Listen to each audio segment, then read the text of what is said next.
The Duel, a novella written by Anton Chekhov, translated by Constance Garnett, and performed by Frank Marcopolos.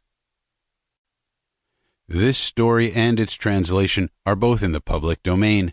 The performance is copyright 2021 by Frank J. Marcopolos. It was recorded at the Bookquarium Recording Studio in Baldwin, Pennsylvania. Minor edits have been made from the original source text to maintain continuity. 1. It was 8 o'clock in the morning, the time when the officers, the local officials, and the visitors usually took their morning dip in the sea after the hot, stifling night, and then went into the pavilion to drink tea or coffee.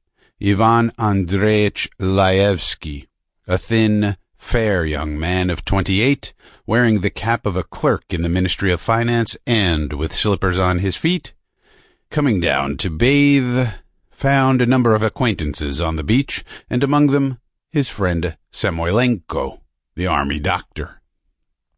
With his big cropped head, short neck, his red face, his big nose, his shaggy black eyebrows and gray whiskers, his stout puffy figure, and his hoarse military bass, this Samoylenko made on every newcomer the unpleasant impression of a gruff bully. But 2 or 3 days after making his acquaintance, one began to think his face extraordinarily good-natured, kind, and even handsome. In spite of his clumsiness and rough manner, he was a peaceable man, of infinite kindliness and goodness of heart, always ready to be of use.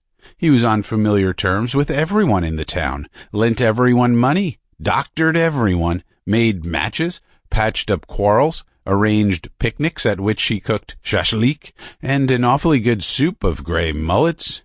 He was always looking after other people's affairs and trying to interest someone on their behalf, and was always delighted about something. The general opinion about him was that he was without faults of character. He had only 2 weaknesses. He was ashamed of his own good nature, and tried to disguise it by a surly expression and assumed gruffness, and he liked his assistants and his soldiers to call him Your Excellency, although he was only a civil counselor. "Answer one question for me, Alexander Daviditch," Laevsky began when both he and Samoylenko were in the water up to their shoulders. Suppose you had loved a woman and had been living with her for 2 or 3 years, and then left off caring for her as one does, and began to feel... Sample complete. Ready to continue?